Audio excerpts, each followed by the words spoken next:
Minha noiva me jogou o anel e foi embora com outro.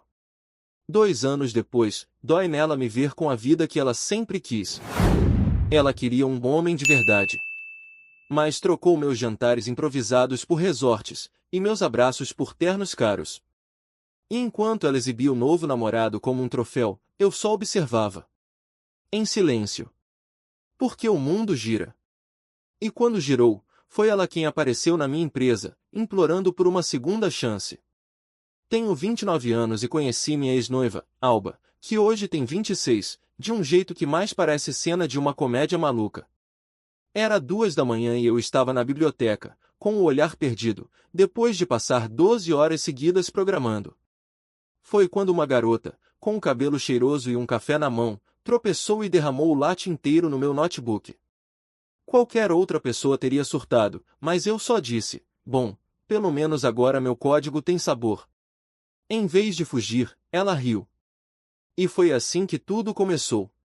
Ficamos juntos por 4 anos, sendo os últimos 8 meses noivos. 4 anos acreditando que a gente tinha algo verdadeiro. Pedi Alba em casamento com um anel pelo qual economizei durante 6 meses. Ela aceitou. Chorou de felicidade e postou fotos nas redes sociais com legendas dizendo que era para sempre.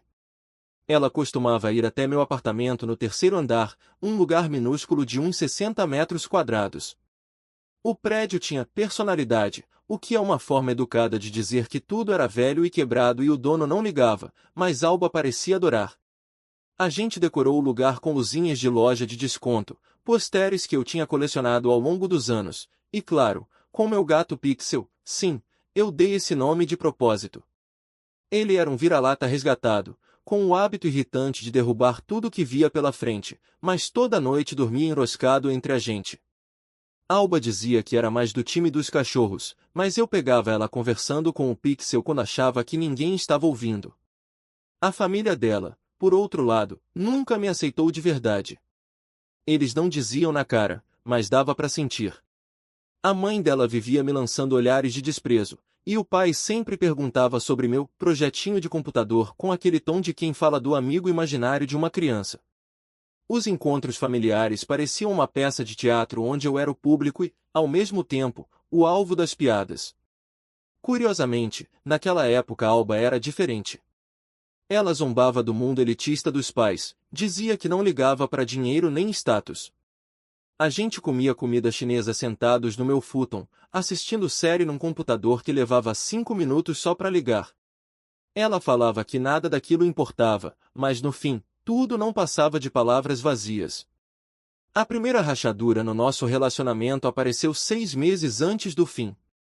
A colega de faculdade dela ia se casar. Eu economizei por meses para alugar um smoking decente e comprar um presente de casamento.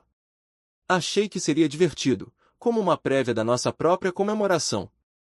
Mas assim que chegamos na festa, eu percebi que estava em outro mundo. Tinha escultura de gelo, orquestra ao vivo, champanhe que provavelmente custava mais que minhas compras do mês. Todo mundo parecia modelo de revista, e eu, completamente deslocado. Alba, por outro lado, se sentia em casa. Conversava com ex-colegas sobre seus empregos em grandes empresas, apartamentos luxuosos e férias no exterior. Eu só segurava uma bebida, tentando participar das conversas, que acabavam assim que eu dizia que trabalhava em uma startup. Mesmo tendo pedido para não sentar com os amigos da faculdade, acabamos na mesa com os amigos dos pais dela, gente mais velha, cheia de grana, que passou o jantar inteiro falando sobre investimentos e imóveis.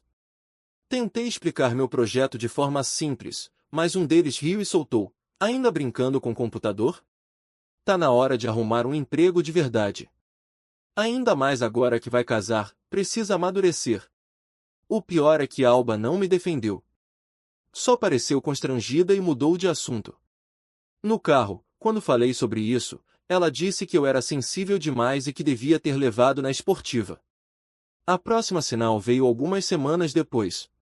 A mãe dela me chamou para tomar um café, só nós dois. Fomos a uma cafeteria chique da região dela, onde um café custava $8 e todo mundo parecia estar fechando a cor dos milionários. Ela chegou atrasada, vestida com roupas de marca, nem pediu desculpas e já foi direto ao ponto. Disse que andava pensando na minha situação, como se minha vida fosse um problema a ser resolvido. Tirou da bolsa uma pasta com vagas de emprego. Eram cargos administrativos em bancos e seguradoras, empregos que sinceramente matariam qualquer paixão que eu tivesse. São carreiras de verdade, ela disse, deslizando os papéis até mim, com benefícios, plano de aposentadoria e estabilidade. Falou sobre começar de baixo, como o filho mais velho dela havia feito. Eu fiquei sem palavras. Ela queria que eu abrisse mão do meu sonho para virar regulador de seguros. Me olhava como se eu fosse uma criança teimosa que se recusa a comer legumes. Você precisa ser realista. A Alba precisa de segurança, não de devaneios. A conversa descambou rapidamente. Frases como quando você amadurecer e ela precisa de um provedor, não de um sonhador, me fizeram sentir um lixo. O pior é que quando contei tudo para Alba, ela não ficou brava nem surpresa. Só disse, ela faz isso pro seu bem. Você não pode pelo menos olhar essas vagas como plano B. Naquele momento, eu soube que tudo já estava contaminado. O começo do fim foi num jantar que ela descreveu como algo informal, só com a família. Ela me pediu para levar um blazer. Quando cheguei na casa dela, quer dizer, na mansão da família, percebi que aquilo não tinha nada de íntimo. A entrada estava tomada por carros de luxo. Meu velho Honda Civic, com o para-choque amassado e a luz do motor acesa há anos, parecia uma piada no meio daquela cena. E não era só a família. O pai dela havia convidado os sócios e os filhos deles, caras que pareciam saídos de um comercial do LinkedIn. Educados nas melhores universidades, com estágios em grandes empresas, filhos de gente que joga golfe com políticos. O tipo de pessoa que usa o verbo veranear com naturalidade. As conversas pareciam ensaiadas, investimentos, férias na Europa, imóveis. E eu ali, lembrando que minha última conquista tinha sido comprar um cereal de marca famosa, em vez da versão genérica.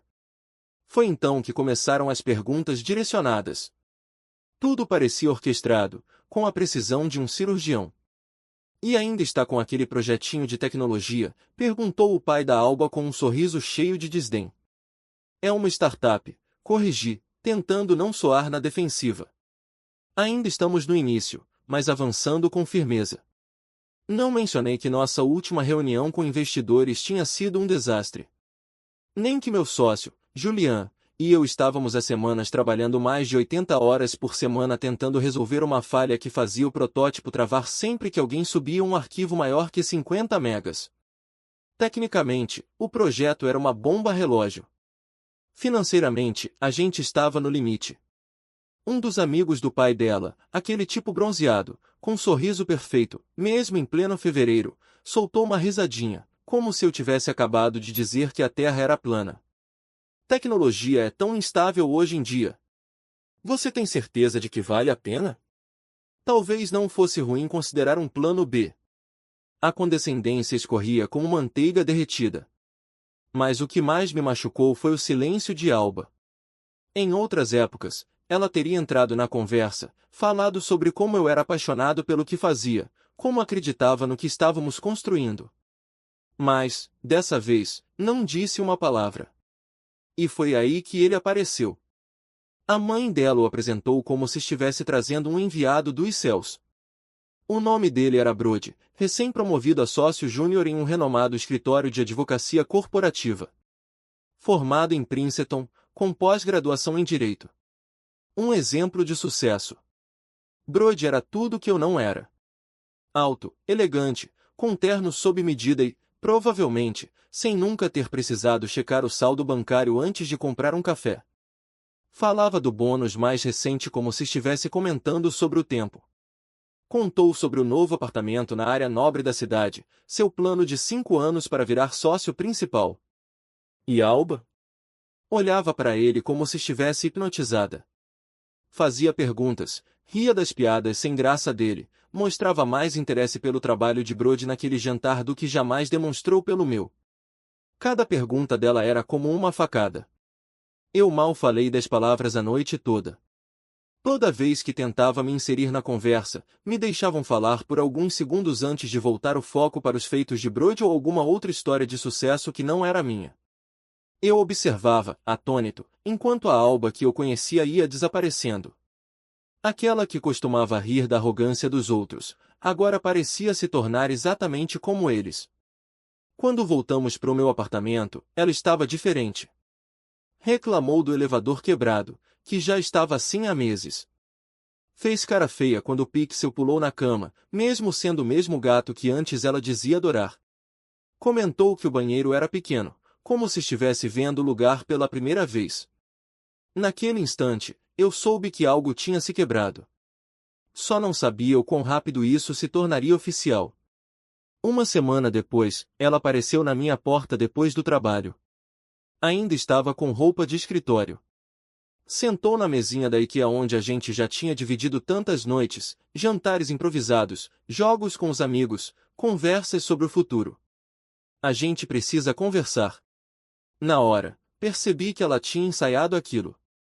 Estive pensando muito sobre nós. Sobre o que eu quero. O que eu preciso. Eu já sabia para onde aquilo ia, mas deixei ela falar. Eu te amo. Mas eu preciso de estabilidade. Não posso continuar esperando você se estabilizar. Minha família me fez enxergar que preciso de alguém que já esteja nesse ponto. Alguém que possa me oferecer a vida que eu mereço. Alguém como o Brody, falei sem rodeios. Ela nem teve o cuidado de fingir surpresa. Sim. Alguém como ele. E então, finalmente, ela parou de fingir. Eu tentei me adaptar, disse, olhando em volta com desprezo para o meu apartamento, como se cada canto fosse prova do meu fracasso. De verdade, eu tentei. Mas não consigo continuar fingindo que essa é a vida que eu quero. Morar num prédio caindo aos pedaços, preocupada com dinheiro, namorar alguém que não pode nem me levar para jantar num lugar decente. A mesma pessoa que dizia amar nossas noites simples. Que jurava que o material não importava. Você tem 29 anos e ainda brinca com computador como se tivesse 19. Brody tem um apartamento no centro, me leva em restaurantes onde os garçons sabem o nome dele. Ele não precisa economizar por meses para comprar um anel decente. Essa frase foi como um golpe. Eu tinha trabalhado em turnos dobrados por 6 meses para conseguir comprar aquele anel. Não era luxuoso, mas era verdadeiro. E eu tinha orgulho dele. Nossa, então é isso que você pensava de mim esse tempo todo? 4 anos juntos, e só agora você diz isso, Alba. Por que perdeu tanto tempo então? Ela respirou fundo, como se estivesse cansada até de mim. Te dei 4 anos para mudar, para virar alguém que valesse a pena. Mas você continua sendo o mesmo sonhador sem um tostão que conheci na faculdade. Só que agora mais velho. E isso é patético. A discussão esquentou. A tensão explodiu até que ela fez algo que nunca vou esquecer. Arrancou o anel do dedo e me jogou. Ele bateu no meu peito e caiu no chão. Toma teu anel barato. Falou com desprezo. O Brody já está falando em me dar um de verdade. Da Tiffany's. Não essa porcaria de liquidação. Olhei o anel no chão, o mesmo que ela recebeu chorando de felicidade, o mesmo que simbolizava tudo que eu sonhava construir com ela. Sabe o que é patético, Alba? Fingir que ama alguém, enquanto no fundo tá só esperando que a pessoa se transforme em outra. Fingir que não liga para coisas superficiais, quando nem consegue admitir quem realmente é desde o começo. Ela ficou vermelha de raiva. Pelo menos eu não desperdiço minha vida correndo atrás de sonhos impossíveis. Tem razão. Peguei o anel do chão. Você não desperdiça sua vida. Tá desperdiçando a minha. Ela se levantou, pegou a bolsa e, antes de sair, disparou o último golpe. Brody passa aqui às 8. Ela queria que eu soubesse que iria direto de terminar nosso noivado para sair com o upgrade dela. Que bom para vocês. Falei, abrindo a porta. Desejo toda a felicidade do mundo. 2 dias depois, ela já estava oficialmente com Brody no Instagram. Lá estavam eles. Em um resort de luxo, com roupas combinando. Ele com o braço na cintura dela, ela sorrindo como se tudo estivesse exatamente onde devia estar. Na legenda da foto. Encontrei meu pra sempre. Enquanto isso, eu ainda dormia do lado da cama que costumávamos dividir. Ainda encontrava elásticos de cabelo dela pelos cantos mais aleatórios. Metade das coisas dela ainda estava no meu apartamento, porque nem tempo teve de buscar. E o anel estava em cima da cômoda, me lembrando todos os dias o quanto eu fui ingênuo por acreditar em um para sempre. Queria poder dizer que canalizei toda essa dor em sucesso, que criei uma empresa milionária e dei a volta por cima com garra e foco. Mas isso só acontece em filmes. Na vida real, tudo é mais sujo, mais bagunçado. Eu desmoronei. A nossa startup faliu um mês depois do término. Os investidores desistiram depois que nosso protótipo falhou miseravelmente durante a apresentação que deveria ser o nosso grande lançamento. O app travou 3 vezes nos primeiros 5 minutos. E, quando finalmente funcionou, estava tão lento que a plateia começou a checar os próprios celulares, entediada. 2 semanas depois, Jake, meu sócio e cofundador, aceitou uma vaga na Microsoft. Não o culpo. Ele tinha dívidas estudantis para pagar e uma namorada que, ao contrário da minha, apoiava a carreira dele. Eu fiquei sozinho. Sem empresa, sem dinheiro, com um aluguel que não podia mais pagar e vendo meus últimos trocados evaporarem mais rápido que lanche grátis em evento de faculdade. Tive que devolver o apartamento. Foi meu amigo Kai quem me salvou. Nos conhecemos no primeiro ano da faculdade. Ele nunca entendeu direito o que eu via na Alba, mas sempre me apoiou. O AP dele era ainda menor que o meu, um estúdio onde a sala era também o escritório. Mas sem que eu pedisse, ele esvaziou metade do armário e me ofereceu o quartinho de hóspedes, para mim e para o Pixel. Lembro da cara dele quando cheguei com minha vida inteira em sacos de lixo. Cara, ela te disse mesmo que o anel era barato. Disse com um misto de indignação e pena. A verdade é que aquele anel tinha me custado mais do que o carro dele. Tá, o carro dele era praticamente sucata, mas mesmo assim. Aquilo foi o jeito dele mostrar apoio.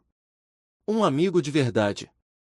Enquanto isso, a nova vida de contos de fadas da Alba se espalhava pelas redes sociais como uma vitrine perfeita. Férias em lugares que eu só conhecia por filmes. Jantares em restaurantes onde nem colocam o preço no cardápio.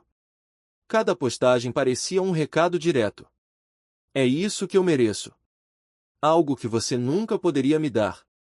Mas o golpe mais baixo veio quando encontrei a Alba e o Brody por acaso. Foi numa cafeteria no centro. Eu estava retirando um pedido pro Uber Eats. Sim, era essa a diferença das nossas vidas naquele momento. O ar-condicionado do meu carro já estava quebrado fazia 3 meses. Com os vidros abertos, o calor de quase 35 graus, eu suava sob as poucas roupas limpas que ainda tinha. Já estava mais de 10 horas na rua, e ainda faltavam vários pedidos para bater a meta do dia. E lá estavam eles, sentados do lado de fora da cafeteria, como se tivessem saído direto de um catálogo de vida perfeita. Alba estava com um corte de cabelo novo, daqueles que parecem despretensiosos, mas que a gente sabe que custam uma fortuna e levam horas no salão. Brody usava óculos de sol que, provavelmente, valiam mais do que todas as minhas roupas juntas. Riam, davam as mãos, pareciam um casal de comercial. Brody me viu primeiro. Olha só quem ainda tá entregando comida, disse em alto e bom som, com um sorriso venenoso, alto o suficiente para todo mundo ouvir. Aquilo não foi acaso. Ele estava se divertindo em me humilhar. Alba levantou os olhos e me viu ali, parado, com minha camiseta amassada do Uber Eats e uma sacola de comida que, ironicamente, custava mais do que eu havia gastado a semana inteira. Por um instante, juro que vi algo no rosto dela, dúvida, talvez arrependimento. Não sei. Mas logo ela sorriu. Aquele sorriso condescendente me sufocou. Não disse nada. Peguei a sacola e virei as costas. Quando já estava me afastando, ouvi a voz do Brody. Acho que escapamos de uma boa. E, logo em seguida, a risada da Alba. Aquele instante me quebrou por dentro. O calor sufocante, o suor grudado na pele, as risadas de quem um dia foi meu mundo. Aquela foi a última vez que permiti que me tratassem como um fracassado. Naquela noite, voltei pro apartamento do Kai, deletei todas as minhas redes sociais e contei a ele o que tinha acontecido. A resposta dele? Esse cara tem cara de quem acha que maionese é picante. E então completou, rindo. Tá na hora de você mostrar para eles como funciona o mundo real. Foi aí que começou minha transformação. Cortei tudo que me puxava para baixo, redes sociais, distrações, autocomiseração e gente tóxica. Entrei em modo de reconstrução total, como se minha vida dependesse disso. Dormir virou luxo. 4 horas por noite, se muito. Durante o dia, fazia entregas. À noite, trabalhava repondo estoque em um supermercado. E cada segundo livre era dedicado a reconstruir minha startup do zero. Mas dessa vez, com inteligência. Chega de pitch vazio, de ideia mal cozida para atrair investidores. Aprendi a trabalhar com o que eu tinha. A construir algo real antes de pedir dinheiro para alguém. Também aprendi a não confiar em qualquer um. Meu círculo se resumia ao Kai e a mais 2 amigos que provaram estar comigo quando tudo desmoronava. Kai foi essencial. Me trazia café de madrugada enquanto eu programava. Garantia que eu comesse algo além de barrinha de proteína. E nunca reclamou por a sala dele parecer um laboratório em guerra. Inclusive, me ajudou a conseguir meus primeiros clientes corporativos através dos contatos dele. Nunca pediu nada em troca. Só queria me ver vencer. Durante 2 anos, desapareci do radar da Alba. Não sabia o que ela fazia, nem com quem estava. E, para ser sincero, parei de me importar. Enquanto ela vivia sua vida perfeita com Brody, eu trabalhava mais duro do que jamais imaginei. A nova ideia da empresa veio justamente do fracasso anterior. Em vez de tentar criar mais um app visionário para consumidores, me concentrei em algo sólido, software B2B. Especificamente, ferramentas de análise de contratos com inteligência artificial para escritórios de advocacia. A reação do Kai foi impagável. Então basicamente você está criando um programa que substitui advogado. Vai salvar o mundo e se vingar ao mesmo tempo. Nível vilão de HQ. Era um projeto sem glamour, sem brilho para postar em rede social. Mas resolvia um problema real. Eu mesmo tinha passado por isso, tentando entender contratos quando abri minha primeira empresa. Escritórios pequenos se afogavam em burocracia. Nosso sistema lia e detectava cláusulas críticas em segundos.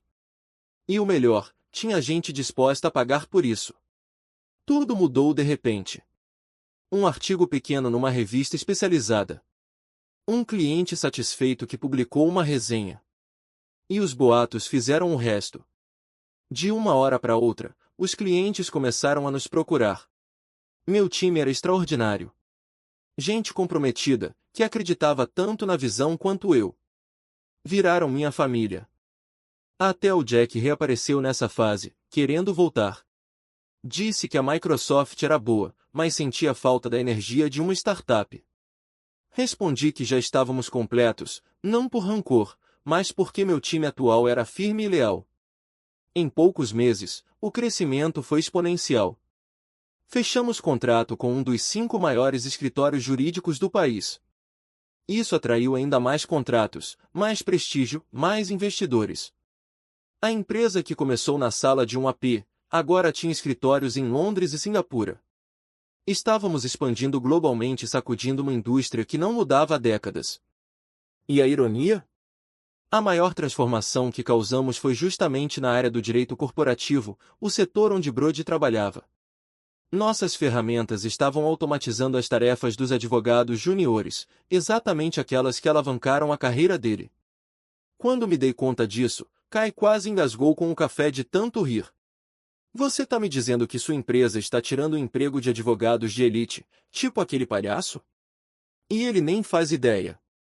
A primeira vez que voltei a ver a Alba foi numa conferência do setor.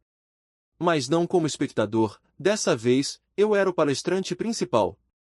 Um ano antes, eu nem teria conseguido pagar o ingresso. Agora, estava no palco principal falando sobre como a inteligência artificial estava transformando o setor jurídico, diante de uma plateia cheia de investidores e executivos de alto escalão. Depois da apresentação, enquanto cumprimentava pessoas interessadas em fazer negócios, reconheci os pais da Alba do outro lado do salão. Os rostos deles diziam tudo. A mãe dela congelou com a taça de champanhe parada no ar. E o pai, o mesmo que riu do meu projeto num daqueles jantares, apenas fez um leve aceno com a cabeça. Lento. Carregado de respeito. E então a vi.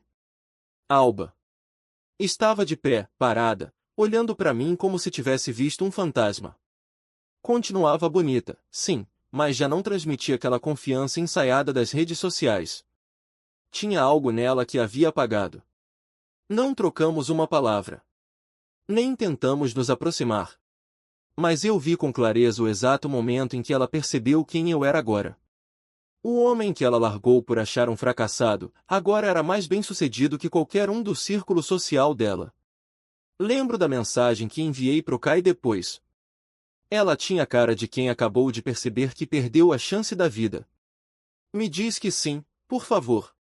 A partir daquela noite, tudo começou a acontecer rápido. Em certos círculos, as notícias correm, especialmente quando alguém sai do nada para o topo. Semanas depois da conferência, comecei a receber convites para eventos que eu nem sabia que existiam. Um deles veio direto do pai da Alba. Me convidou pessoalmente.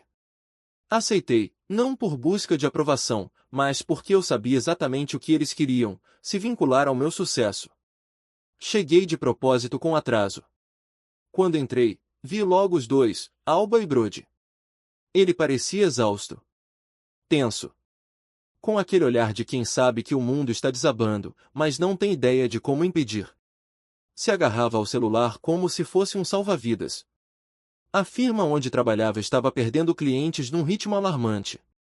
Justamente para empresas como a minha. Os escritórios tradicionais não conseguiam competir com a eficiência da inteligência artificial. O modelo antigo estava morrendo. E quem não conseguia se adaptar, estava ficando para trás. Talvez Brody ainda não soubesse que eu era a fonte do colapso. Mas ele já estava sentindo as consequências. Alba, por outro lado, sabia exatamente. Quando nossos olhares se cruzaram, vi a mesma expressão da conferência anterior, só que ampliada. Arrependimento.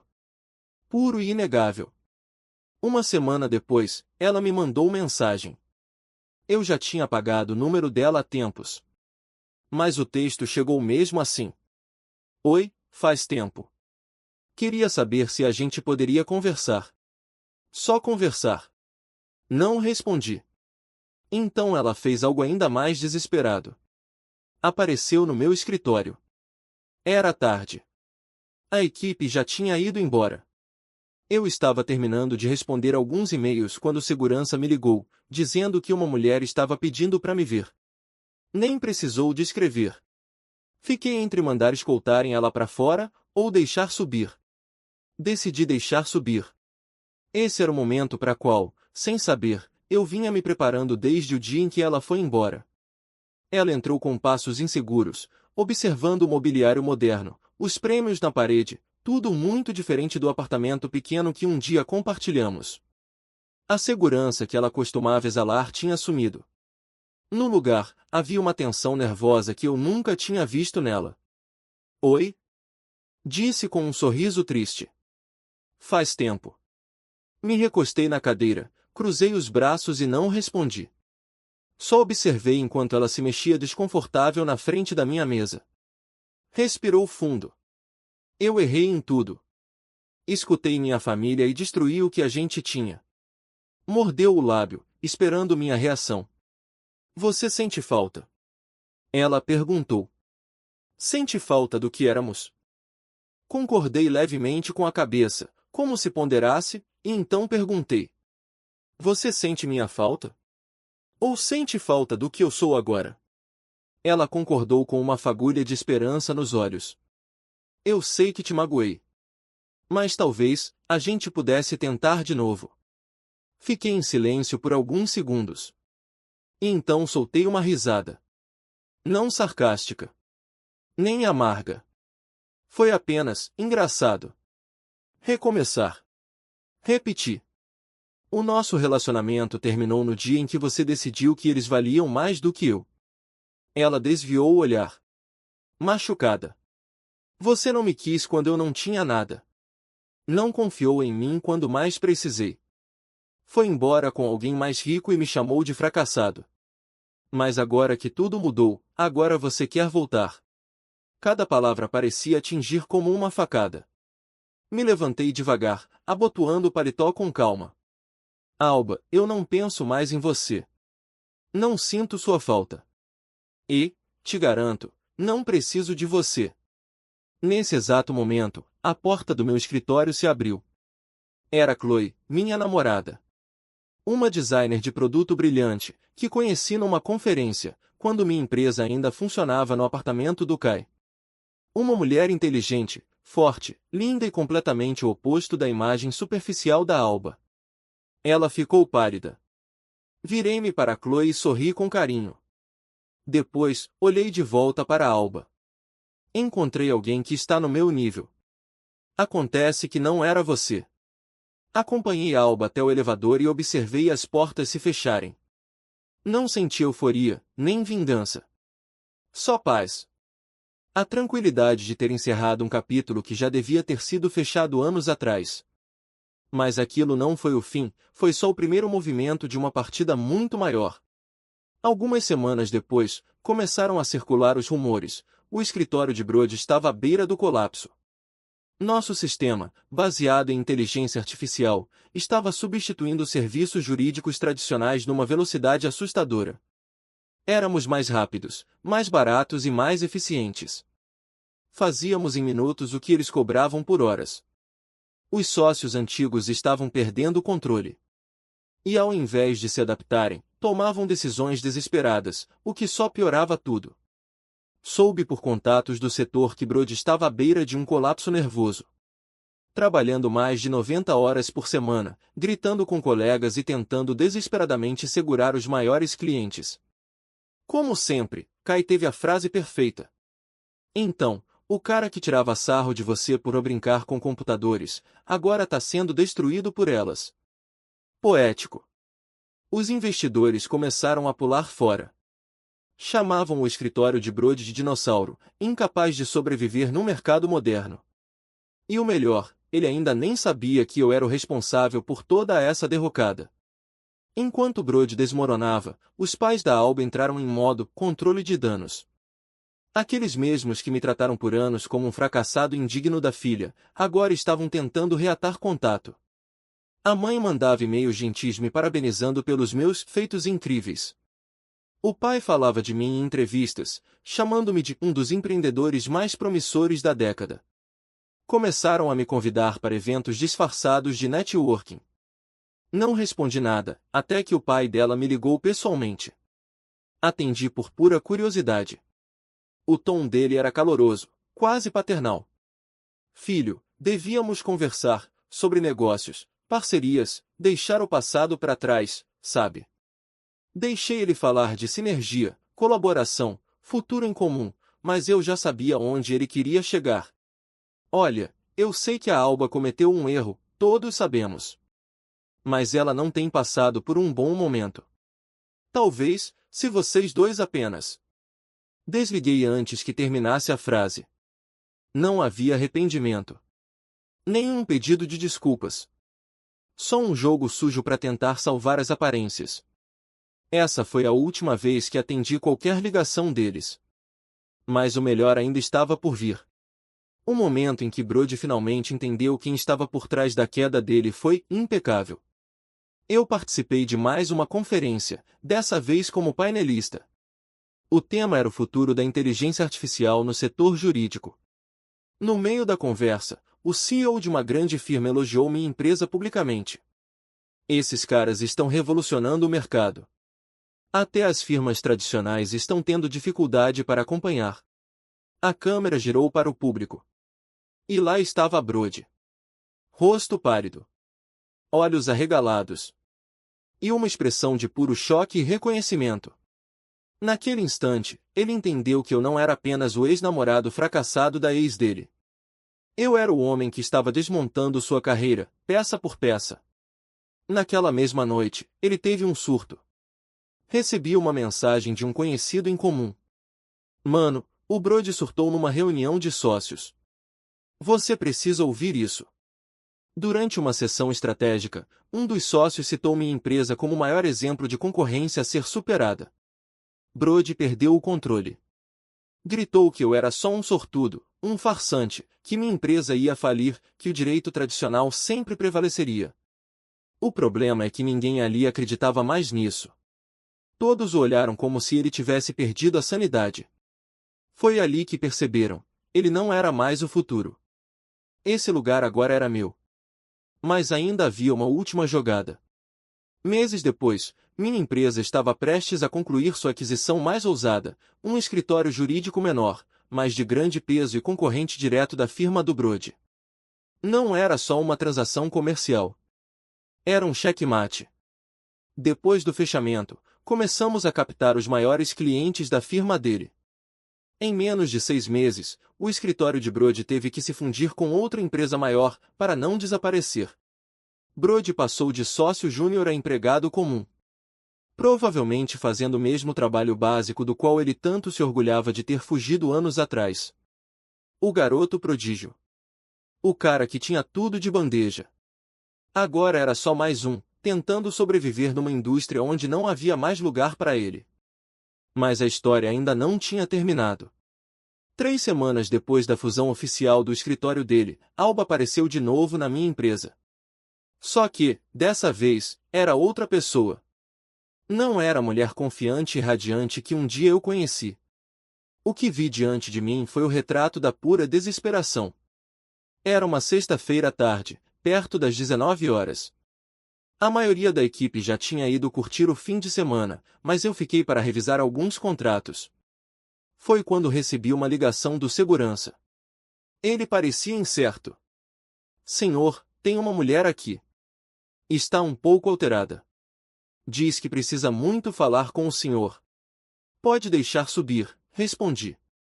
Já imaginava quem era. Quando as portas do elevador se abriram, quase não a reconheci. Não era mais a mulher elegante e arrumada de antes. O cabelo bagunçado, maquiagem borrada como se tivesse chorado, jeans e um moletom amarrotado. Nunca a vi tão desleixada, nem mesmo nos nossos tempos mais simples.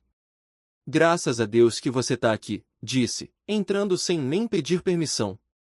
Te liguei, te escrevi, por que não me responde? Continuei sentado, calmo. Por que não temos mais nada para conversar, Alba? Temos sim, gritou quase em desespero. Eu terminei com o Brody. Acabou. Ele perdeu tudo e jogou a culpa em mim. Disse que tudo foi por ter te deixado, que eu arruinei nossas vidas. Ela andava de um lado pro outro pela sala, nervosa. Pois é. Que bom pra você, respondi com frieza. Ela parou e me encarou. Você não entende? Agora eu sou livre. A gente pode recomeçar. Estive a um passo de rir. Recomeçar. Cometi um erro, o maior da minha vida. Nunca devia ter te deixado. Você tinha razão o tempo todo. Minha família, Brody, tudo. Mas eu tô aqui agora. E eu escolho você. Ela se aproximou da minha mesa, os olhos cheios de lágrimas. Eu sei que você ainda me ama. O que a gente tinha era real amor de verdade não desaparece. Me levantei com calma. Você tem razão. Amor verdadeiro não desaparece. Mas o que a gente tinha, não era isso. O rosto dela desmoronou. Isso não é verdade. Você me deixou assim que apareceu algo melhor. Isso não é amor. É conveniência. Você me trocou assim que apareceu alguém com mais dinheiro. Me chamou de fracassado. Isso não é amor, Alba. Ela começou a chorar descontroladamente. Por favor, eu te imploro, não me resta mais nada. Nem meus pais falam mais comigo. Só me restou você. Você não é nada minha, respondi sem emoção. Além disso, estou com outra pessoa. Você precisa seguir em frente. Ela agarrou meu braço como se fosse a última tábua de salvação. Me enganei sobre o anel. Ele era lindo. Eu só estava com medo. Afastei a mão dela com firmeza. Não. Mas ela insistia. Eu mudo. Faço qualquer coisa, trabalho onde for preciso. Só me dá outra chance. Eu te amo, sempre te amei. Não, Alba. Vai embora. Você não entende. Foi só um erro. Um só. Você não pode me punir para sempre. Peguei o telefone e liguei para a segurança. O que você está fazendo? Não chama a segurança. Ela tentou impedir, avançou na mesa, tentou tirar o telefone da minha mão. Não se atreva. Afastei ela com facilidade e finalizei a ligação. Preciso que escoltem uma visitante para fora do escritório. Seu idiota, gritou. Eu te amei. Te dei os melhores anos da minha vida. Tony, o segurança, chegou quase de imediato. Senhorita, preciso que me acompanhe. Você não entende, gritou ela para ele. Depois se virou para mim. Tô te dando tudo. Minha vida inteira. Como é que você pode recusar isso? Fiquei em silêncio, apenas observando. Tony a levou até o elevador enquanto os gritos dela se perdiam pelo corredor. Ela só tá com você por interesse. Quando perceber isso, vai ser tarde. E aí vai lembrar que eu sim te amei. Foi a última coisa que disse, antes que as portas se fechassem. Fiquei ali, de pé, olhando para a tela branca do computador. Não sentia raiva. Nem tristeza. Só uma calma firme. A certeza de que um capítulo cansativo e longo, enfim, tinha sido encerrado. Peguei o celular e mandei uma mensagem pro Kai. Alba apareceu no escritório. Teve um surto. Foi escoltada. Um desastre. Ele respondeu na hora. De novo? O que ela esperava? Um final feliz com violino e fogos de artifício? Sorri. Não porque achei graça. Mas porque, naquela frase, tinha mais verdade do que em toda a conversa que tive com ela. O que ela procurava, já não existia mais. O que eu fui para ela, já não sou mais. E o que ela representou para mim, ficou enterrado muito tempo atrás. A verdadeira vitória nunca foi ver ela cair. Foi me levantar. E continuar de cabeça erguida. Sem nunca mais olhar para trás. Comentário, observador do Reddit. E no fim, meus amigos, quando alguém troca amor por status, ela não perde apenas a pessoa, perde a própria paz. Acredite, nada machuca mais do que assistir de longe alguém construir exatamente a vida que você zombou. Tem gente que só entende o valor de um fracassado quando ele para de correr atrás. E aí, quando o jogo vira, dói mesmo. Se você curtiu essa história, deixa o like, se inscreve no canal e comenta aí embaixo. O mundo gira, e às vezes gira rápido demais. Nos vemos no próximo vídeo.